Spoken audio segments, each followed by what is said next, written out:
Hello mga kadiday, magandang araw. Ngayon magluluto tayo ng simpleng fried chicken para sa ating mga bagets, pambaon sa eskwela. Ito naman po ay simple lang, madaling lutuin. So mga kadiday, meron tayong 1 kilong drumstick. Nilagyan ko lang yan ng salt and pepper. Depende sa panlasa nyo, kayo na magtansya kasi ang nanay may sari-sariling panlasa.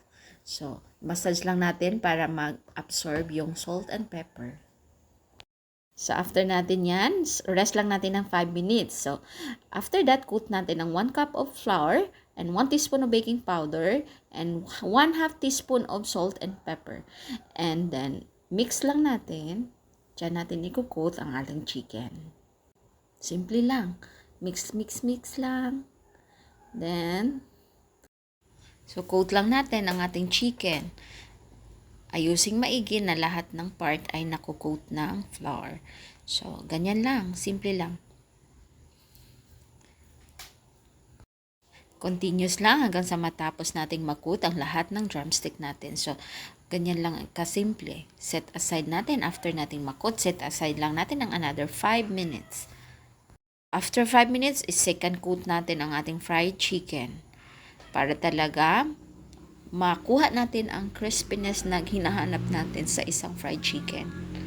After natin sa second coat, i-rest na naman natin ng 5 minutes. So, ayan na. Sa sobrang pagmamadali ng nanay nyo, nailagay ko ang chicken nang hindi pa ganun kainit. Pero okay lang yan. Ganyan talaga ang mga nanay. Laging mabilisan dahil papasok na ang mga estudyante sa school. So, ito yung pangalawang nilagay ko. Baliktarin lang natin pag lumabas na yung dugo sa unang part. So, pag baliktad natin, medyo brown na yung sa una nating part na nilagay. So, ayun. So, lipat lang natin dahil okay na lipat lang natin sa isang plato na may tissue. So, ayan na guys. Napakasarap, napaka-crispy, ready na siya pambaon sa ating mga bagets. Madali lang, lalo na't mga nanay, mabilisan ang kilos natin. Talagang mapapayami ang inyong mga anak. So mga kadiday, salamat sa panonood. Huwag niyo pong kalimutang mag-like and subscribe para po sa susunod na video, ma-update kayo. Thank you!